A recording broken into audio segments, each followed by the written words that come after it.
കാണുന്ന ചിത്രങ്ങള് കുഞ്ഞുങ്ങളുടെ മനസ്സിൽ ആഴത്തിൽ പതിയുന്ന. അച്ഛനും അമ്മയും സന്തോഷമായിട്ട് ജീവിക്കുന്ന ചിത്രങ്ങളൊന്നും വെച്ചുമോന്റെ മനസ്സിൽ കാണാനിടയില്ല. കുറെ നാളായിട്ട് നമ്മൾ തമ്മിൽ വഴക്കൊന്നും കൂടാത്തോണ്ട് അതും അവൻ കാണുന്നില്ലല്ലോ. അപ്പൊ പിന്നെ നമ്മുടെ മോന് നമ്മളെ കുറിച്ച് ഓർത്തു വെക്കാനുള്ള ഒരു മുഹൂർത്തമെങ്കിലും നമ്മളായിട്ട് ഒരുക്കി കൊടുക്കണ്ടേ? അത് ഇതാവട്ടെ.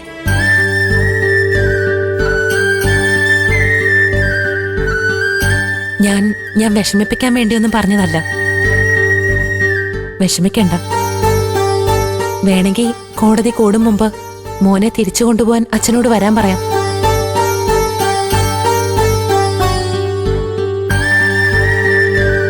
വേണ്ടാനു. പിന്നെ ഒരു കണക്കിന് ആലോചിച്ച നീ വിച്ചൂട്ടനായിട്ട് വന്നത് നന്നായി.